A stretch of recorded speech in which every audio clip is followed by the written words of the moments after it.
YouTube, what up, man? It's your boy AD. I'm back in another video, and we're gonna get straight into it. I'm gonna give y'all the best settings I got that have been working for me so far. Before we even start talking, make sure to like the video, subscribe if you haven't done so already. Try to upload as much as possible.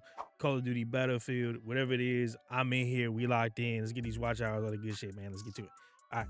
So I do my button layout on tactical, which allows me to do my melee on my B or circle, depending on what controller you're on. And then my right stick does the sliding, diving, crouching, whatever you want to call it.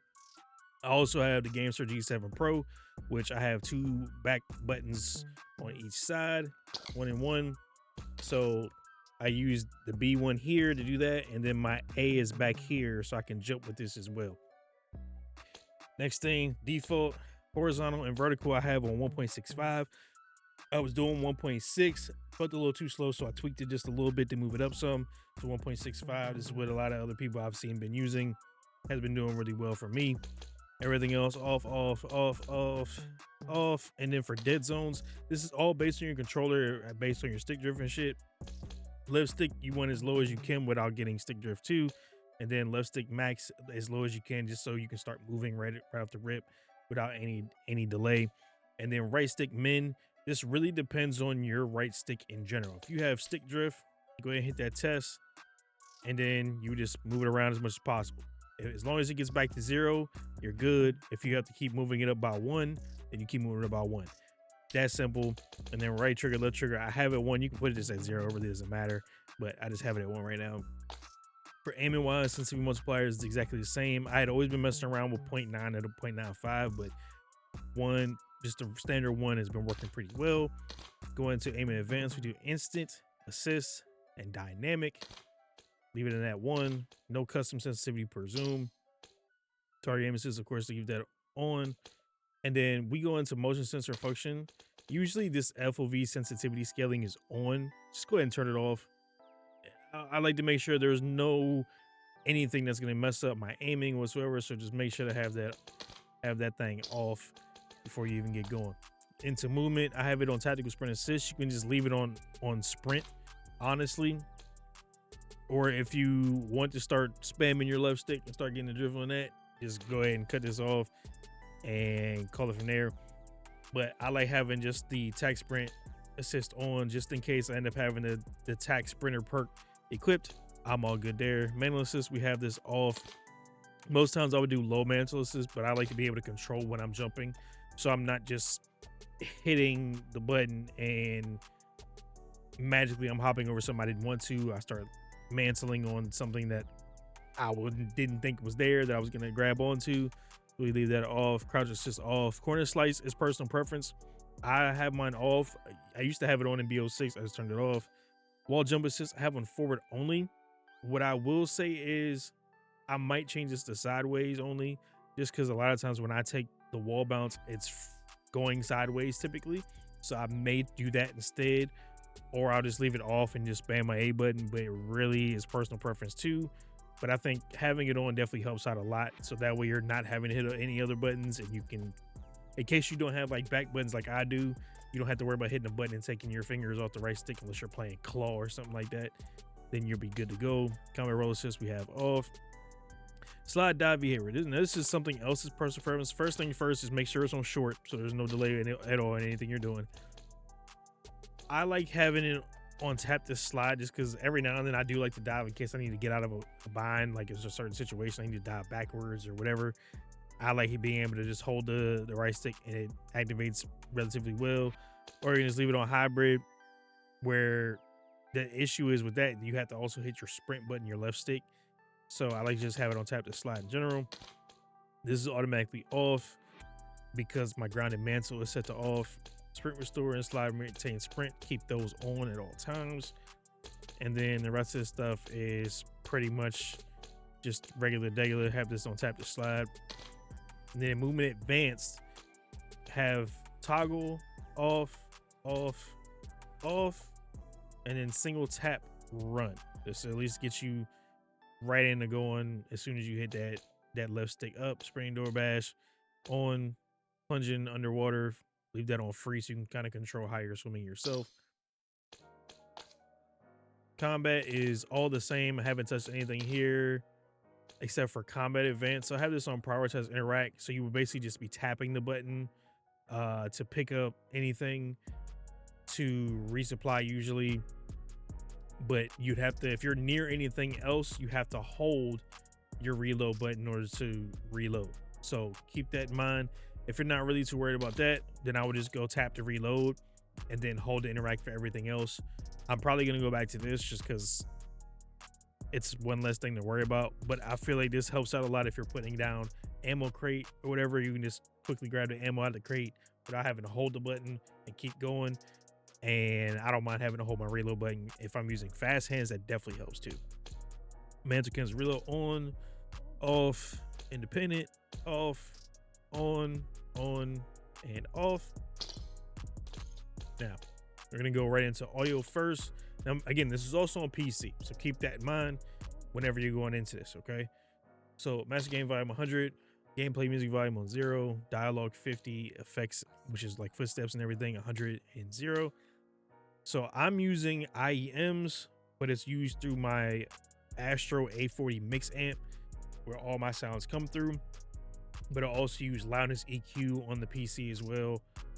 So that gives you like that extra boost to certain sounds and some subtleties of other sounds.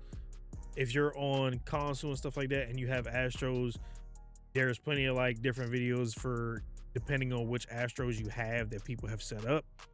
Or if you're using like some rigs or something like that that have the software to be able to do that, you can definitely get used to doing certain things. But I'm gonna also go over the asymmetrical audio as well, so we're gonna get into that here in a second. I'll leave this on stereo. This has been the loudest. This is the loudest combo that I have currently in my ears. So I'm using Treyarch mix for my audio mix.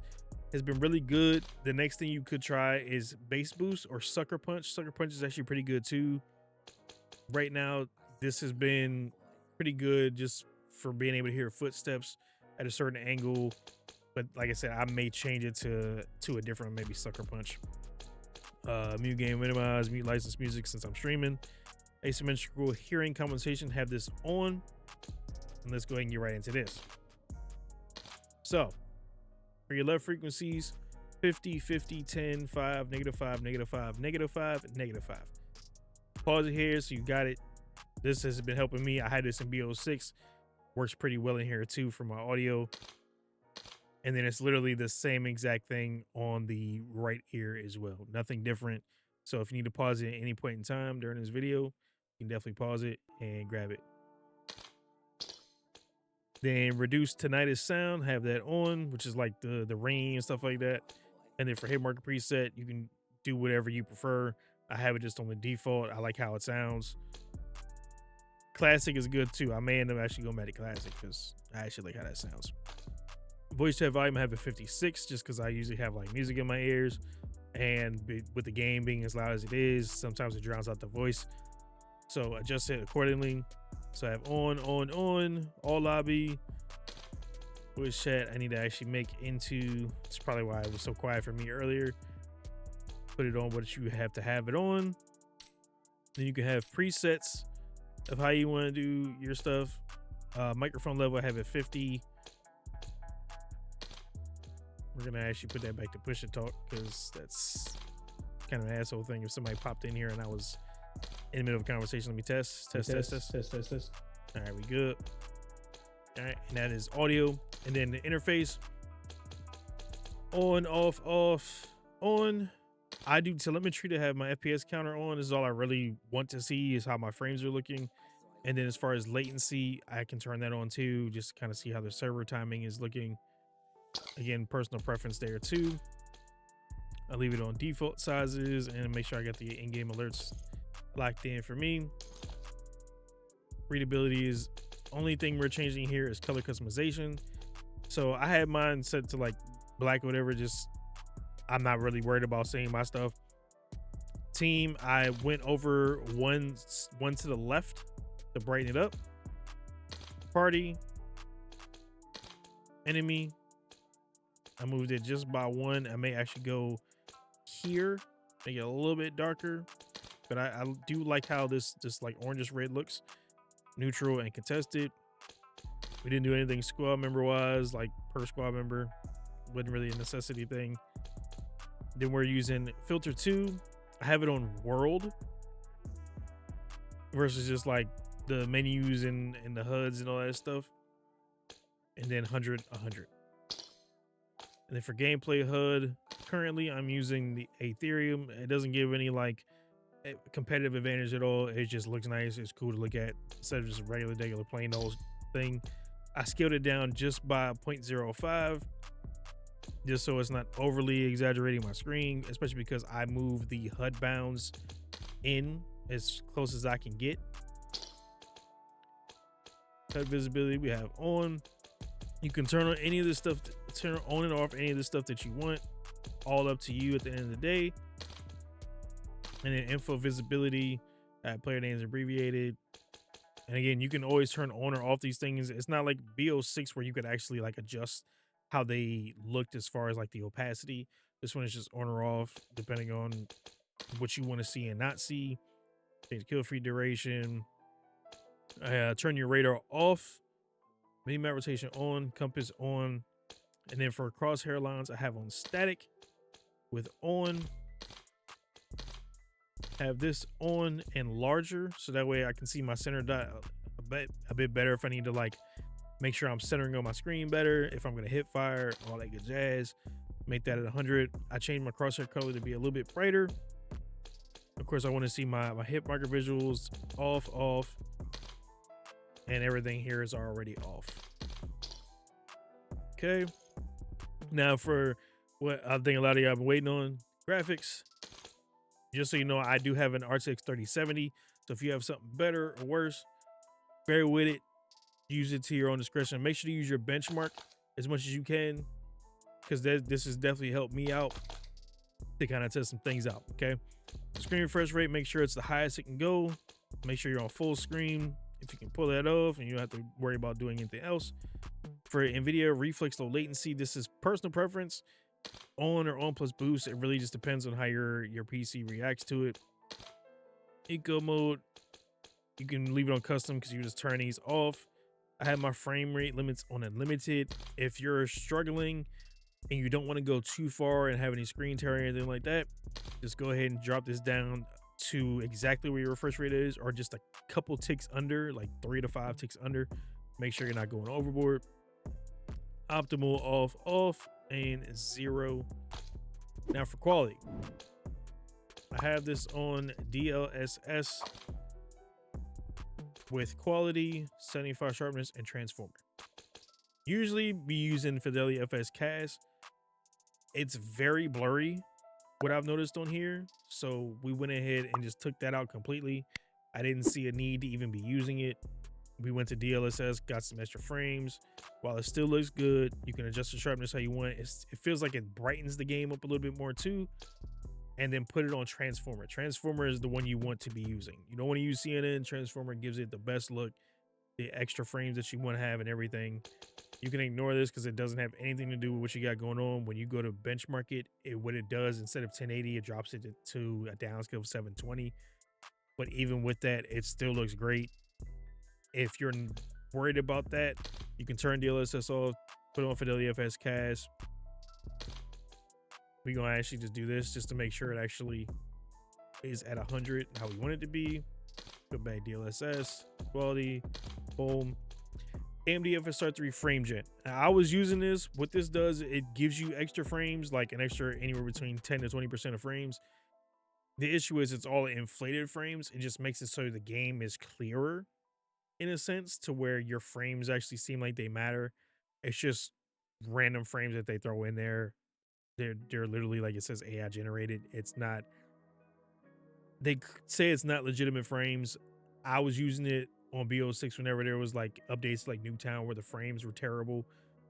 Anywhere the frames are super horrible, I might cut it on just to get that extra feel of like, okay, I can actually see better. But try to leave it off if you can, because it also adds apparently input delay too. Ray tracing reflections, have that off. VRAM scale, I have at 75. This is just to make sure I have some headroom on my PC, on my gaming PC, as well as I have plenty of room for what I need to do for the game itself without any hitching or anything like that. Variable rate shading is usually on, but because we have DLSS on, it's gonna show locked. If you want to make sure that that's on, turn off DLSS, put on your FSCast or whichever you prefer that allows this to be on, and it will give you a few extra frames as well. Now here is where things get a little different. So I run low. Most people are going like very low just to make sure they get as many frames as possible. I like to do low because again, I'm streaming, or I can do normal because with DLSS, I'm getting those extra frames, but I went low just to make sure I get that little bit of a buff in frames, but I'm also making sure that my game looks good for what it is. We do texture filter anisotropic to normal because it doesn't eat up too much of anything at all. It's medium on your GPU, but it's low everywhere else. And most of everything that it uses is VRAM for the most part. The other field, of course, have that off. We use detail quality to low, particle resolution low. It doesn't really matter. If you want to change this, you can. I just leave it on low. Bullet impacts, personal preference. It does save you maybe just a little bit, but it doesn't save much of anything. So you can leave this on or off, whatever you prefer. Persistent effects, we do have this off because this in fact does impact your RAM.